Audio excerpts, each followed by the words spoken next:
తాకట్టులో ఉన్న బంగారాన్ని విడిపించి ఆ రోజు ఆన్లైన్ ధరకే కొంటుంది కొమ్మూరి గోల్డ్.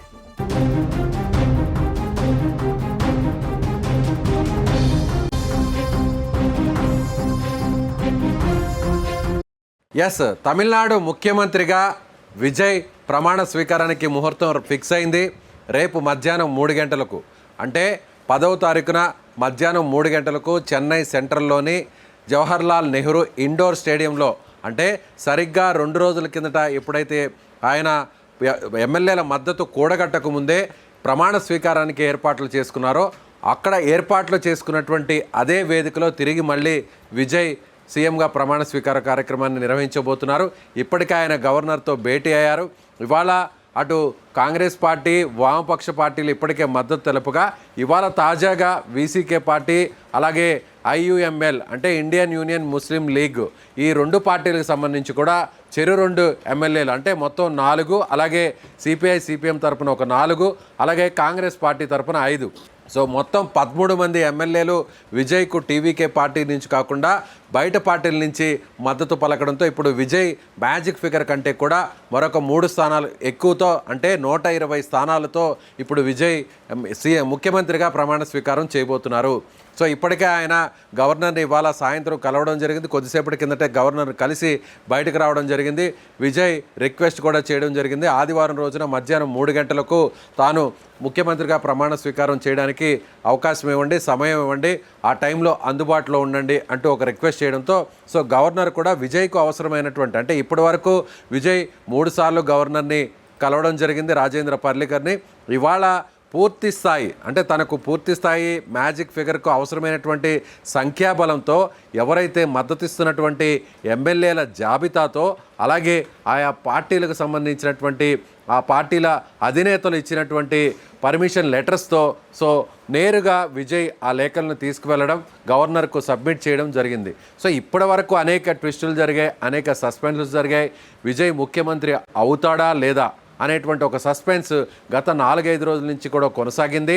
తమిళనాడులో జరిగినటువంటి ఎన్నికల్లో, ఏప్రిల్లో జరిగినటువంటి ఎన్నికలు ఫలితాలు మే 4వ తారీఖున వెలువడ్డాయి. మే 4వ తారీఖున వెలువడ్డ ఫలితాల్లో అనూహ్యంగా విజయ్ 3వ స్థానానికి పరిమితం అవుతారని అటు ఎగ్జిట్ పోల్స్, సర్వే ఫలితాలన్నీ చెప్పినా వాటన్నిటినీ బీట్ చేస్తూ విజయ్ ఫస్ట్ ప్లేస్లోకి రావడం జరిగింది. 108 స్థానాల్లో విజయ్ పార్టీ గెలుపొందడం జరిగింది. ఆ తర్వాత విజయ్ 2 చోట్ల పోటీ చేయడంతో, చెన్నైలోని పెరంబూర్ నియోజకవర్గం, అదేవిధంగా తిరుచి ఈస్ట్ నుంచి ఆయన పోటీ చేయడంతో ఒక స్థానంలో రాజీనామా చేసినటువంటి పరిస్థితి. సో ఇప్పుడు విజయ్ నంబర్ 107కు చేరుకుంది. అలాగే తమిళనాడులో ఉన్నటువంటి అసెంబ్లీ ఎమ్మెల్యేల సంఖ్య కూడా 234 నుంచి 233కు చేరుకుంది. దాంతో అటు మ్యాజిక్ ఫిగర్ 118 నుంచి 117కు చేరుకోవడంతో ఇప్పుడు విజయ్ 107 ప్లస్ అలాగే Congress, CPI, CPM, VCK, IUML, ఈ పార్టీకి సంబంధించి ఐయుఎంఎల్కి సంబంధించిన ఎమ్మెల్యేల మద్దతుతో ఇప్పుడు విజయ్ 120 మంది సపోర్ట్తో విజయ్ సీఎంగా ప్రమాణ స్వీకారం చేయబోతున్నారు. విజయ్తో పాటుగా కొంతమంది కేబినెట్ మంత్రులు కూడా ప్రమాణ స్వీకారం చేయడానికి ప్రస్తుతానికి ఇన్ఫర్మేషన్ అయితే అధికారికంగా బయటకు రాలేదు.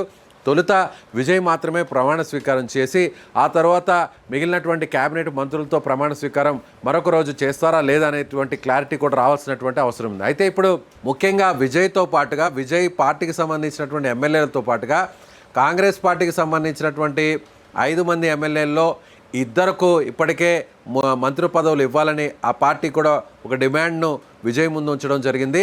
అదేవిధంగా కాంగ్రెస్ పార్టీకి డిప్యూటీ సీఎం ఇస్తారా లేదా అనేటువంటి ఒక చర్చ కూడా ప్రస్తుతం అయితే నడుస్తుంది. దాని మీద కూడా ఇంకా క్లారిటీ రావాల్సినటువంటి అవసరం ఉంది. అదేవిధంగా వామపక్ష పార్టీలు మాత్రం, సిపిఐ, సిపిఎం పార్టీలు మాత్రం, ఈ 2 పార్టీలు ఒక్కొక్క పార్టీ దగ్గర 2 ఎమ్మెల్యేలు చొప్పున, సిపిఐ, సిపిఎం దగ్గర 4 ఎమ్మెల్యేలు ఉన్నారు. అయితే వీళ్ళంతా కూడా బేషరతుగా అక్కడ సపోర్ట్ ఇవ్వడం జరిగింది. సో ప్రభుత్వంలో, సంకీర్ణ ప్రభుత్వంలో పూర్తి స్థాయిలో భాగస్వామ్యం కాకుండా బయట నుంచి కేవలం ప్రభుత్వం ఏర్పాటు చేయడానికి మాత్రమే వామపక్ష పార్టీలు మద్దతు ఇచ్చినటువంటి పరిస్థితి. కాబట్టి వామపక్ష పార్టీలు క్యాబినెట్లోకి వచ్చేటువంటి అవకాశం లేదు. సో వీళ్ళకి మంత్రి పదవులు తిరస్కరించినటువంటి పరిస్థితి. ఇక మిగిలినటువంటి మొత్తం దాదాపు ఒక 2 రోజుల నుంచి మొత్తం వ్యవహారం అంతా కేంద్రీకృతమైనటువంటి పార్టీ వీసీకే పార్టీ నిన్న సపోర్ట్ చేస్తానని అనూహ్యంగా సపోర్ట్ ఇంకా ఇవ్వలేదు అనేటువంటి యూటర్న్ తీసుకోవడంతో ప్రధానమైన రీజన్ వీసీకే పార్టీకి అక్కడ డిప్యూటీ సీఎం ఇవ్వాలి, అలాగే ఒక మంత్రి పదవి ఇవ్వాలి అనేటువంటి డిమాండ్ని చేయడంతో దానికి టీవీకే ఒప్పుకోకపోవడంతో యూటర్న్ తీసుకోవడం జరిగింది. సో నిన్న మంత్రి ఎవరైతే ముఖ్యమంత్రిగా అవడం కోసం తాను ఇచ్చినటువంటి ఎమ్మెల్యేల జాబితాలో వీసీకే లెటర్ అందుకే ఇవ్వకపోవడంతో మళ్ళీ కథ మొదలుకొచ్చింది. సో ఇప్పుడు వీసీకే పార్టీకి మంత్రి పదవి ఇవ్వడానికి ఒప్పుకున్నప్పటికీ డిప్యూటీ సీఎం ఇస్తారా లేదా అనేటువంటి క్లారిటీ అయితే ఇంకా రాలేదనే చెప్పాలి. అదేవిధంగా విజయ్ పోటీ చేసి రాజీనామా చేసినటువంటి మరొక 2వ స్థానమైన తిరుచి స్థానాన్ని కూడా వీసీకే పార్టీ కోరడం జరిగింది. తిరుమావలగల్ అనేటువంటి ఆయన ఎంపీ ఉన్నారు, చిదంబరం ఎంపీ ఉన్నారు. చిదంబరం ఎంపీ అక్కడి నుంచి పోటీ చేయాలి ఆ పార్టీ నుంచి, వీసీకే పార్టీ నుంచి అని అనుకున్నారు. కానీ దాని మీద ఇంకా కూడా ఒక అనౌన్స్మెంట్ అయితే రావాల్సినటువంటి అవసరం ఉంది. అదేవిధంగా ఐయుఎంఎల్కి కూడా ఒక మంత్రి పదవిని కూడా కేటాయించేటువంటి అవకాశం ఉన్నట్టుగా తెలుస్తుంది. సో మొత్తం 36 మంది క్యాబినెట్లో అవకాశం కల్పించేటువంటి అవకాశం ఉంది.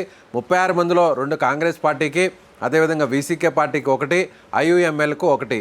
సో మొత్తం బయట పార్టీలకు ఒక 4 స్థానాలను కేటాయించి 32 స్థానాలను టీవీకే పార్టీకి సంబంధించినటువంటి వ్యక్తులకు కేటాయించి ఎమ్మెల్యేలకు కేటాయించేటువంటి అవకాశం ఉంది. సో రేపు జరగబోతున్నటువంటి ఈ కార్యక్రమాన్ని ఏదైతే పూర్తి స్థాయిలో కాకుండా, అంటే పెద్ద ఎత్తున బహిరంగ సభ నిర్వహించి పెద్ద ఎత్తున ఆడంబరాలకు పోకుండా నామమాత్రంగా ఈ కార్యక్రమాన్ని నిర్వహించేటువంటి ఏర్పాట్లు చేస్తున్నారు.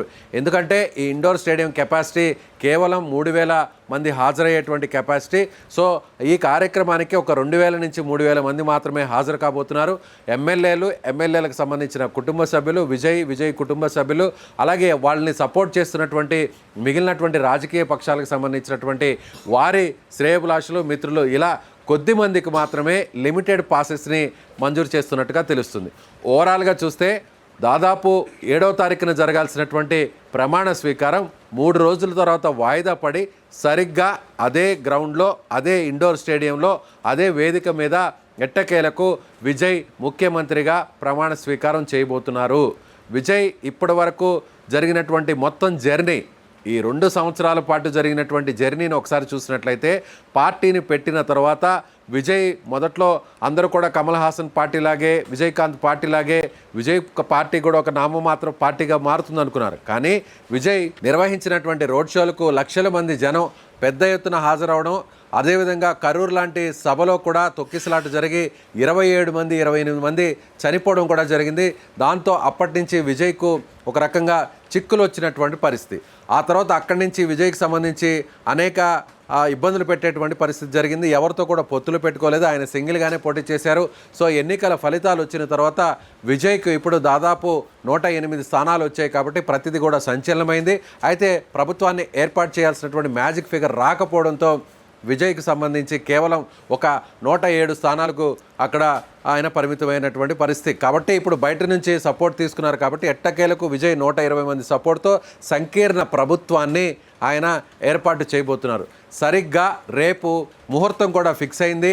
3:15 విజయ్ అను నేను అంటూ, సో తలపతి విజయ్గా ఉన్నటువంటి, సినిమా హీరోగా ఉన్నటువంటి విజయ్ ఇప్పుడు ముఖ్యమంత్రి కాబోతున్నారు. టీవీకే పార్టీ అధినేత, టీవీకే పార్టీ ఇప్పుడు ప్రభుత్వాన్ని ఏర్పాటు చేసేటువంటి పరిస్థితి అయితే ఉంది. రేపు 14వ అసెంబ్లీకి సంబంధించి కొత్తగా కొలువు తీరబోతుంది. ఆ అసెంబ్లీకి ముందుగా ఆయన ప్రమాణ స్వీకారం చేసేటువంటి పరిస్థితి చాలా స్పష్టంగా కనిపిస్తుంది. కోట్లాది మంది తమిళనాడు ప్రజలు, యావత్ దేశంలో ఉన్నటువంటి రాజకీయాల మీద ఆసక్తి కలిగిన వారు తమిళనాడు రాజకీయాల్లో రోజు రోజుకు తిరిగినటువంటి మలుపులకు ఎట్టకేలకు శుభం కార్డు పడబోతుంది. ఆ శుభం కార్డు కూడా విజయ్ ముఖ్యమంత్రిగా, సో క్లైమాక్స్, ఒక రకమైన రసవత్తమైనటువంటి క్లైమాక్స్తో ఈ విజయ్ పొలిటికల్కి సంబంధించినటువంటి ప్రభుత్వాన్ని ఏర్పాటు చేసేటువంటి ఎపిసోడ్ అయితే మాత్రం తెరవేయబోతుందని చెప్పవచ్చు.